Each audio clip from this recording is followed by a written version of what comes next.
أعوذ بالله من الشيطان الرجيم.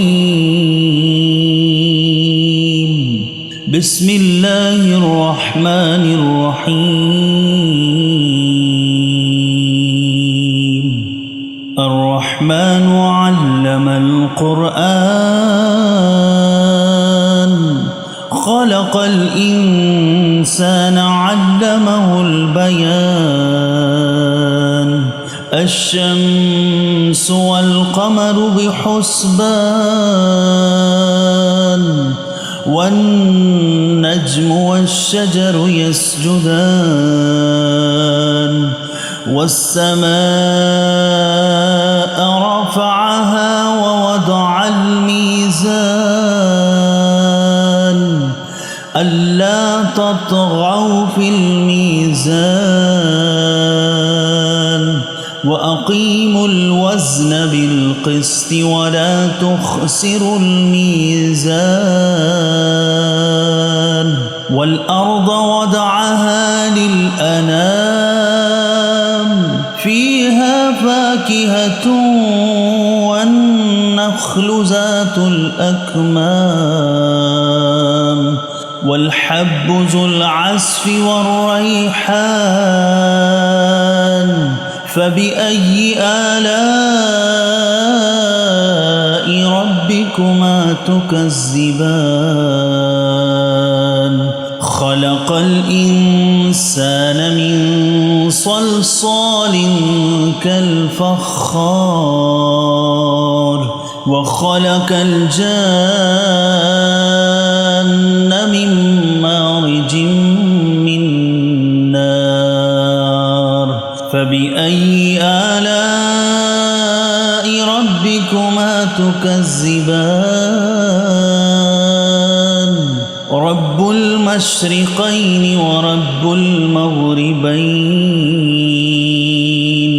فبأي آلاء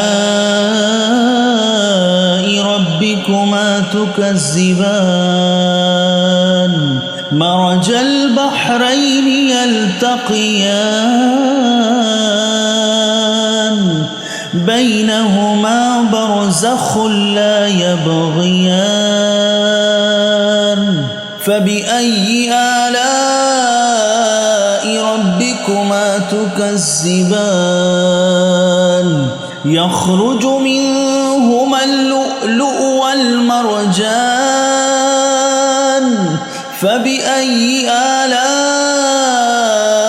ربكما تكذبان وله الجوار المنشآت في البحر كالأعلام فبأي آلاء ربكما تكذبان كل من عليها فان ويبقى وجه ربك ذو الجلال والإكرام فبأي آلاء ربكما تكذبان يسأله من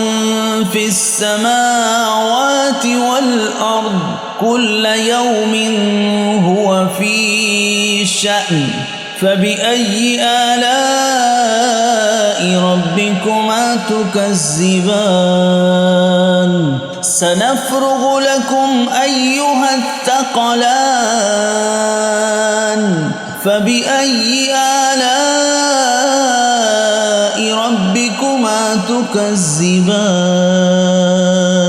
يا معشر الجن والإنس إن استطعتم أن تنفذوا من أقطار السماوات والأرض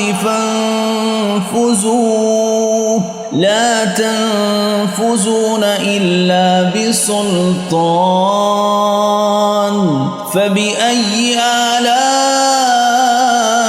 ربكما تكذبان يرسل عليكما شواظ من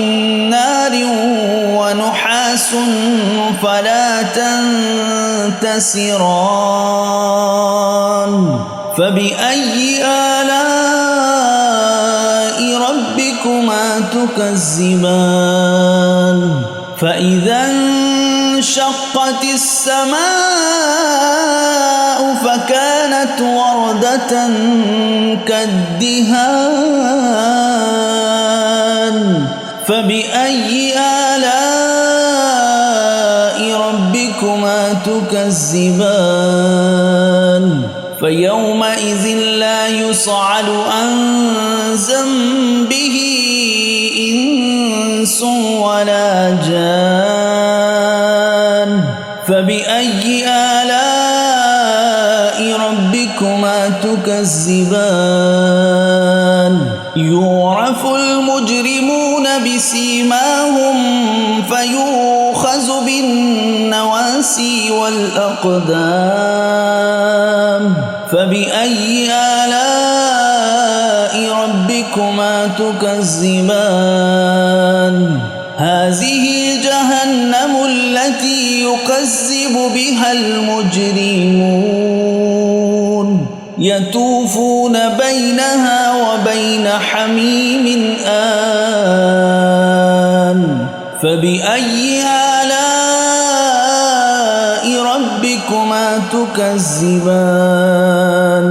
ولمن خاف مقام ربه جنتان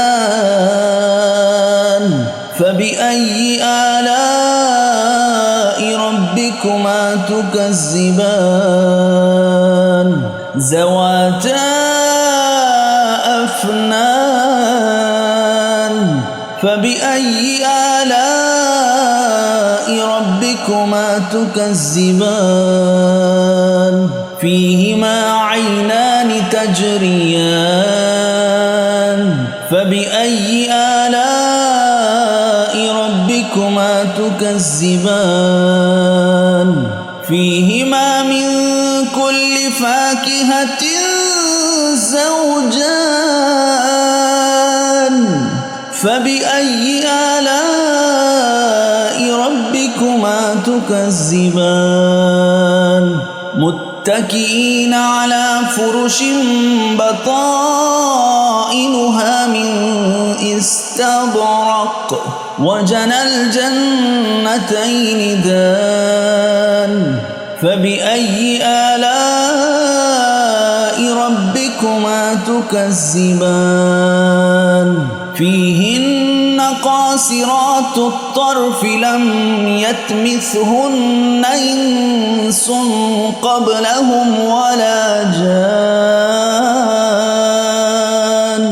فبأي آلاء ربكما تكذبان كأنهن الياقوت والمرجان فبأي آلاء ربكما تكذبان هل جزاء الإحسان إلا الإحسان فبأي آلاء ربكما تكذبان ومن دونهما جنتان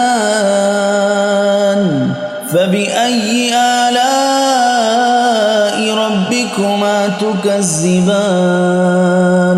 مدهامتان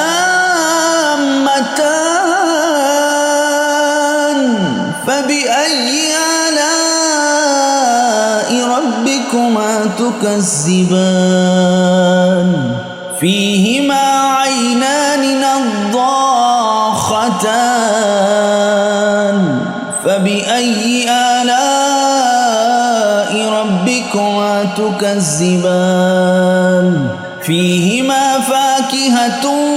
والنخل والرمان فبأي آلاء ربكما تكذبان فيهن خيرات حسان فبأي آلاء ربكما ربكما تكذبان حور مقصورات في الخيام فبأي آلاء ربكما تكذبان لم يطمثهن إنس قبلهم ولا جان فبأي آلاء ربكما تكذبان متكئين على رفرف خضر وعبقري حسان فبأي آلاء ربكما تكذبان تبارك اسم ربك ذي الجلال والإكرام صدق الله